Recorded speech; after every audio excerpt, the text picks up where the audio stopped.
Hello बच्चों, आज हम पढ़ेंगे क्लास सिक्स साइंस का chapter 16 garbage in garbage out. So let's get started.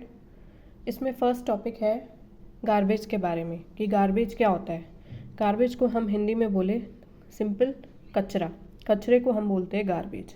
Okay, अब इसकी डेफिनेशन क्या होती है गार्बेज की। It is defined as materials that need to be discarded and of no use to us. हमारे घर में कोई भी चीज़ ऐसी जिसको हम डिस्कार्ड कर देते हैं, जिसका हम यूज़ नहीं करते हैं, जो हमारे लिए यूज़फुल नहीं होती है, उसको हम कचरे में निकाल देते हैं और इसी कचरे को हम बोलते हैं गार्बेज। ओके, ऐसे मटेरियल्स जिनकी हमें ज़रूरत नहीं होती है, जिसको कि हम डिस्कार्ड कर देते हैं, उसको हम बोलते हैं गार्बेज। अब इसके एग्जाम्पल्स क्या क्या होते हैं गार्बेज के? सिंपल से एग्जाम्पल्स हैं। आपने कोई फ्रूट या वेजिटेबल खाया और उसकी स्किन को उतारा, उसको पील किया, तो वो हम डस्टबिन में डाल देते हैं, तो ये भी हमारा क्या हुआ, गार्बेज का एग्जाम्पल हुआ। इसके अलावा जो वेस्ट पेपर्स हो गए, आपने कुछ लिखा या कुछ भी आप ऐसा पेपर जो आपके लिए यूज़फुल नहीं है, वो क्या है, वेस्ट पेपर है, वो भी गार्बेज के कैटेगरी में आएगा। थर्ड है प्लास्टिक आइटम्स। ऐसे प्लास्टिक आइटम्स जिसका आप यूज़ नहीं करते हो, जो ख़राब हो चुके हैं, वो भी गार्बेज ही होते हैं।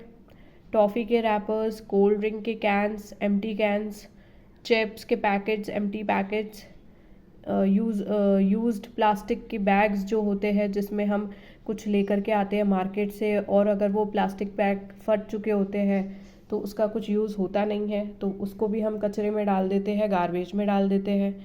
इसके अलावा ग्राउंडनट शेल, हम बाज़ार से जो मूंगफलियाँ लेकर आते हैं, मूंगफली जो साबुत मूंगफली होती है, उसको हम पहले छीलते हैं और फिर खाते हैं उसके अंदर से रॉ मूंगफली, तो वो जो शेल्स होते हैं उसको भी हम फेंक देते हैं।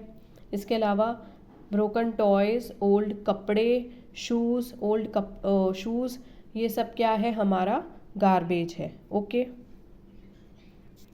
अब हम डिस्कस करेंगे कि हमारे घर में से कचरा तो निकल गया, गार्बेज तो निकल गया, अब इस गार्बेज का होता क्या है। तो जो सफाई कर्मचारीज होते हैं, जो रोज़ हमारे मॉर्निंग में आते हैं हमारा कचरा उठाने के लिए, तो वो क्या करते हैं, उस गार्बेज को कलेक्ट करते हैं ट्रक्स में और कहाँ लेकर के जाते हैं, एक ओपन सा एरिया होता है, बहुत बड़ा मिट्टी का ग्राउंड होता है। वहाँ पर क्या होता है कि ये जो सफाई कर्मचारी होते हैं अपने अपने आपने देखा होगा आपके यहाँ पे भी जो कचरे लेने आते हैं, मिनी ट्रक्स में लेकर आते हैं, वो सारे के सारे सफाई कर्मचारी सब जगहों से कचरा कलेक्ट करके एक ओपन ग्राउंड पे, उस ओपन ग्राउंड को हम क्या बोलते हैं, लैंडफिल, वहाँ पर वो सब कचरा लेकर के आते हैं, लैंडफिल पे लेकर के आते हैं। अब यहाँ क्या होता है, उस गार्बेज को सेपरेट किया जाता है यूज़फुल रीयूज्ड में। ओके, मतलब ये ब्रैकेट में लिख दो आप, ऐसा कचरा जो कि रीयूज्ड हो सकता है, ठीक है, उसको जिसको हम वापस रीयूज़ कर सकते हैं, उसमें हम उसको सेपरेट करते हैं। एक तो जो रीयूज्ड होता है उसको अलग निकालते हैं, और ऐसा कचरा जिसको हम यूज़ नहीं कर सकते हैं, जो कि हमारा कोई भी काम का नहीं है, ऐसा कचरा जो कि हमारा कुछ काम का नहीं है, उसमें हम उस गार्बेज को सेपरेट करते हैं। ठीक है, अब क्या हुआ, ऐसा कचरा जो कि ऐसा गार्बेज जो कि हमारा कोई काम का नहीं है, उसका क्या करा जाता है, that can be the garbage cannot be, sorry यहाँ पे मैंने रॉन्ग लिखा है, कांट भी होगा यहाँ पे, garbage that can't be reused. Okay, वो क्या होता है, हमारा non useful garbage. It is spread over the landfill, वो जो खुला ओपन ग्राउंड है वहाँ पे उस ऐसे कचरे को फैला दिया जाता है, फिर उसको मिट्टी से कवर कर दिया जाता है, और फिर ऐसे एरिया को हम प्लेग्राउंड में या पार्क में कन्वर्ट कर दिया जाता है। और ऐसी जगह पे ना तो कोई बिल्डिंग खड़ी होती है, ना कुछ और बनता है, बस ऐसी जगह को प्लेग्राउंड में या पार्क में कन्वर्ट कर दिया जाता है। और ऐसा कचरा जिसको हम लोग यूज़ कर सकते हैं, विच कैन बी री यूज्ड, वो इस कैटेगरी में आएगी, और it is converted into compost. अब ऐसे कचरे को हम कंपोस्ट में कन्वर्ट कर सकते हैं। ये कंपोस्ट क्या होता है, बायोडिग्रेडेबल भी होता है, और ये कंपोस्ट नॉन बायोडिग्रेडेबल भी होता है। अब हम पढ़ेंगे कि बायोडिग्रेडेबल वेस्ट क्या होता है।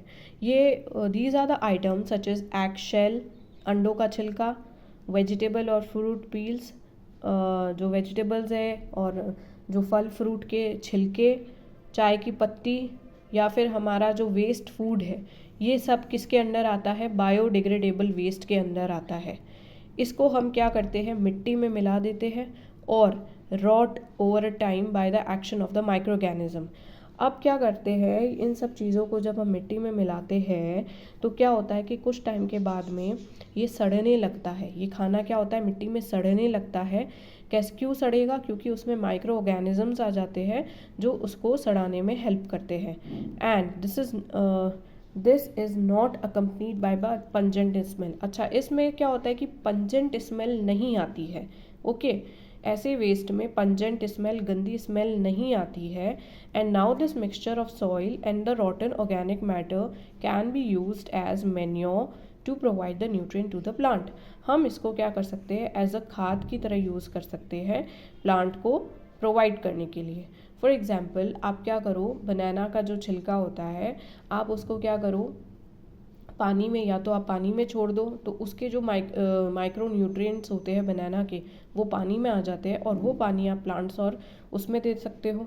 ठीक है, पौधों में दे सकते हो। तो सिमिलरली यहाँ पे बायोडिग्रेडेबल वेस्ट को भी ऐसे ही समझाया गया है कि हमारे किचन में से जो एग शेल, वेजिटेबल और फ्रूट पील्स, ये जो चीज़ें निकलती है, इसको हम क्या कर सकते हैं? मिट्टी में मिला सकते हैं और माइक्रो ऑर्गेनिज्म क्या करेंगे? उसको सड़ाना स्टार्ट करेंगे, उसको खाने को, बट उसमें से पंजेंट स्मेल नहीं आएगी।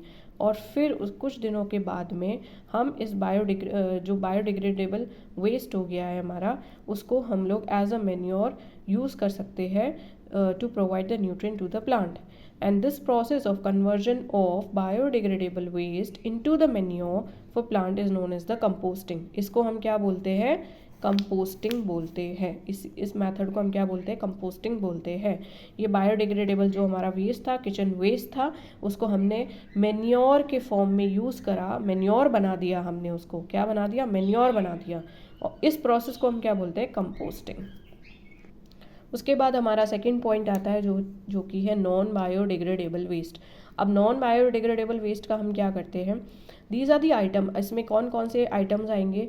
सच as metal scraps, plastics, polythene, aluminium. ये क्या होते हैं? ये सारे के सारे सड़ते नहीं हैं, मतलब गलते नहीं है, ना तो सड़ते हैं।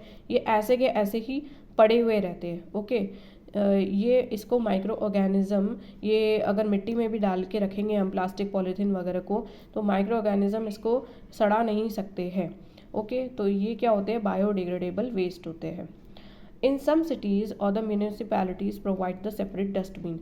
अब आपने देखा होगा कि हमारे घरों में जो कचरा लेने के वाले ट्रक्स आते हैं, आपने देखा होगा कि उसमें एक तो ब्लू बिन बना हुआ होता है, ब्लू डस्टबिन बना हुआ होता है, और एक ग्रीन डस्टबिन बना हुआ होता है। तो ब्लू डस्टबिन होता है, उसमें हम लोग नॉन बायोडिग्रेडेबल वाले कचरे को डालेंगे, और ग्रीन डस्टबिन में हम बायोडिग्रेडेबल डालेंगे। तो अब से आप जब कचरा डालने जाओगे तो आपको पता होगा कि बायोडिग्रेडेबल वेस्ट कौन सा होता है, नॉन बायोडिग्रेडेबल वेस्ट कौन सा होता है। तो आप खुद ही अपने कचरे को अलग अलग कैटेगरी में डाल सकते हो, अलग अलग डस्टबिन में डाल सकते हो। ओके, ब्लू बिन में कौन सा कचरा डालेंगे? That can be used again.